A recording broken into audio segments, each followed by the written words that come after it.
I'm behind the snow plow. I'm coming home from work.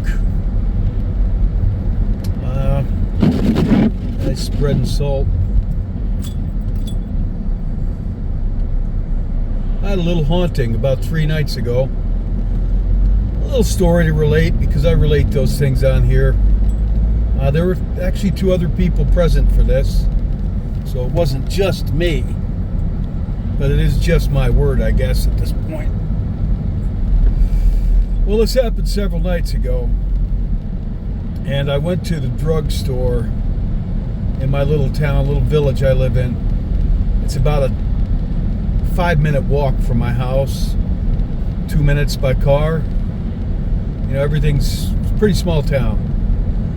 And I went there Friday night, really, as I didn't have to work Friday night.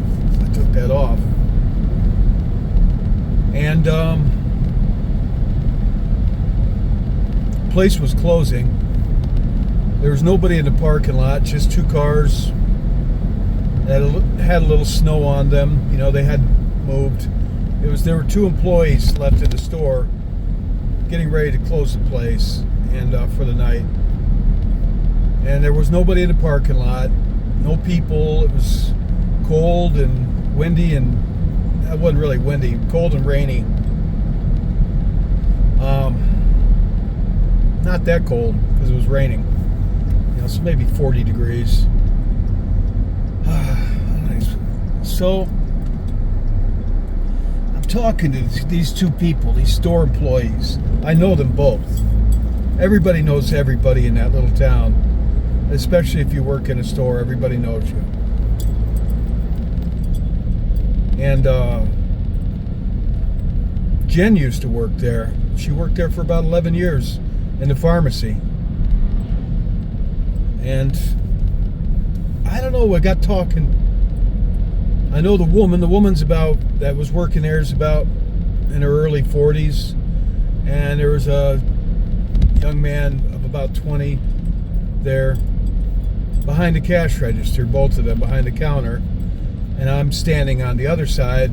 I just paid for some stuff I bought, and we're talking. And they knew Jen. And so I don't know what brought it up. The woman brought it up. And I don't remember the whole conversation, but I said, yeah, I miss, it's kind of hard for me to come in here, because it's like I can still see her back there behind the counter at the pharmacy department where she worked. And she always, you know, I'd come in there for years, and she'd be in there, and she'd see me, and she'd smile and give me a little look, you know. And it was kind of hard. I said, it's almost like I can still see her there. And I said, no, this isn't a ghost story. I mean, I can almost see her, like the memory of her is fresh, that she was always back there. And they understood what I meant, because they knew her too. They worked with her.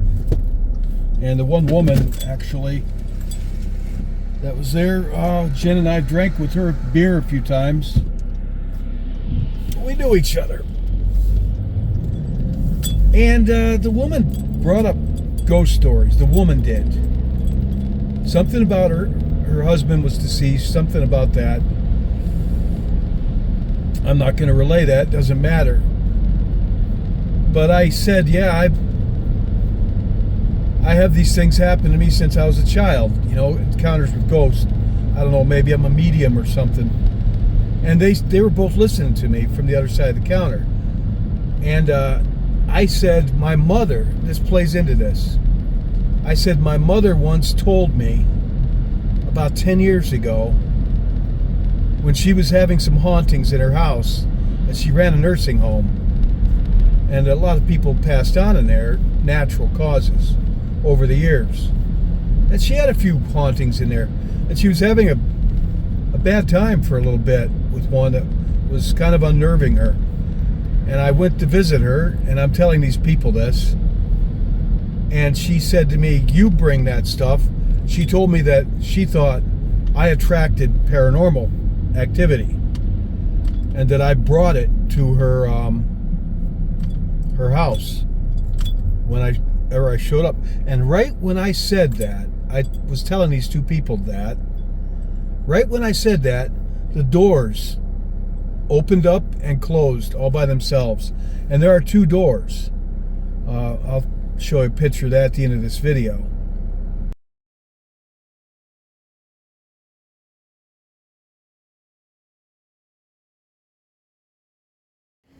All right. For whatever, here's the doors. I had to come here anyway. But a few nights ago when this happened, it was dark and rainy, and there was nobody here but two employees. And this is how the doors look walking in.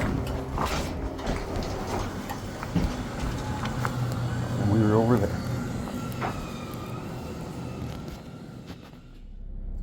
But the outside door opened and closed, and then the inside door opened up and closed, just as if somebody were walking in. And there was absolutely nobody there. And they were scared. Honestly, the look on their faces, I thought was funny. I mean, because I'm kind of used to this stuff somewhat. I was a little shocked, but not really that much. I don't know what it is. It didn't faze me, but they were scared. And they were both staring at those doors. And the woman says to me, she sounded upset. He said, "So who is it, Tim?"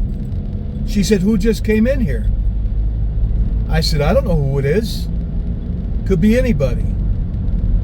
And she says, "Who is it, Tim?" Because I just got through saying that my mother said I brought the stuff with me, that I attracted it, which I don't agree with, but I don't know. It seemed that way. And then those doors open and close like somebody just walked in.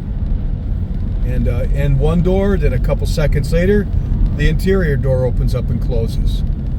You know, in the natural sequence, they would open and close if somebody entered the store from outside. And, you know, I tried to laugh it off and change the subject, but they were scared. And I guess probably because they had to close the store and, you know, turn the lights off and make sure everything's locked up. And that store, a lot of people don't know this, but the employees there, I've known most of the employees have said that the store is haunted. And they said this before Jen died. So, you know, for whatever, because, yeah. In fact, her mother worked there years ago, like 6 or 7 years ago. And she managed it, and she used to open the place up in the mornings. And she told Jen and I that the place was definitely haunted, that she'd open the place in the mornings. It would be just her unlocking the door and turning the lights on before, you know, the place opened. And she would hear a woman call her name out inside the place. You know, let's just say her name was Mary. She'd hear somebody clearly, they say, "Mary," like that. You know, I'm not going to say her mother's name on here. It's not Mary. But she would hear a woman call her name out inside the store. And she said things would fall off the shelves for no explainable reason. And she had other stories about the place. She said it was definitely haunted. And there were some other employees I knew there that said the place was definitely haunted, and they didn't want to talk about it. They just told me that the place definitely had some ghosts. And they were a little unnerved. Actually, when these two employees were telling me this, they were they didn't want to talk about it. It bothered them. Not, you know, most people, when they encounter a haunting, they're frightened. And I've just gotten kind of used to it. Not completely. I just say some prayers to Jesus and I leave it there. And I rarely try to communicate with anything. Yeah, my windows are all frosted up, slushed. So that's that little haunting story. It was, you know, if it was just one door that opened and closed, I would have said, well, that could just been some kind of a malfunction with the door. You know, there could be a technical reason for it. But because both doors opened and closed, and not only that, they opened and closed in the right sequence, as if somebody were walking in to the store from outside. You know, the exterior door opens, closes, then the interior door opens and closes. Yeah, that's why, you know, I have to agree with the employees. It probably was a haunting, and which didn't surprise me and didn't really mean anything to me. Though I wondered who it was, having known two people that used to work there that have passed on recently. But then again, that store had ghost stories before either of these two people passed on. So whatever's haunting the place has been there for a while, judging by the stories I've heard through the years. And it's a new building, and I know that because, well, fairly new. For my town, it's new. Around about 2002, they put that store there, and I know that because my mother put it there. My mother ran a nursing home, and she served on the village board. And I remember the day she told me she was excited that she said this town needs a drugstore, because we didn't have one, and there were two nursing homes in the town, but there's no drugstore. And she was excited. She said she made some phone calls, and she was going to meet with the district manager for Kinney's drugstore chain in upstate New York. And they have a drugstore, pharmacy, and they sell anything from books to beer to soda to kids' toys, dog food, lottery tickets, all that stuff.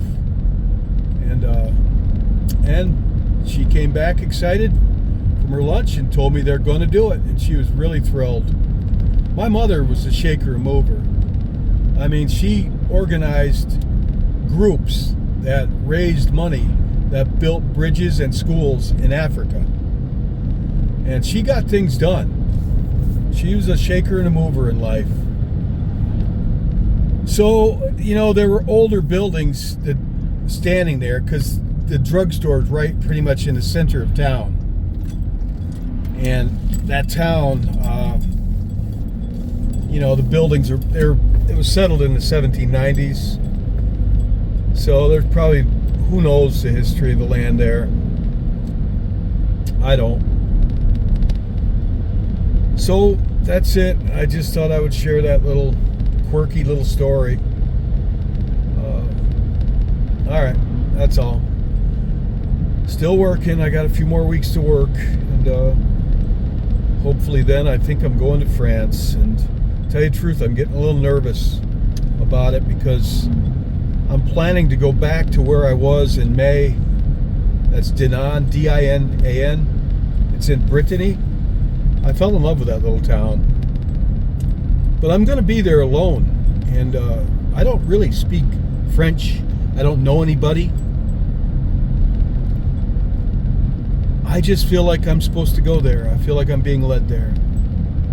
So I pray to God His will be done in this. And I'm working, and I've pretty much already raised the money I need for it. But I definitely am not a wealthy person. I worked hard to put the money together to make this possible. So, and I thank God for the job and my ability to work. So, I guess that's about it. It's a little haunting story and some Tim Blab. Take care, everybody. God bless each of you.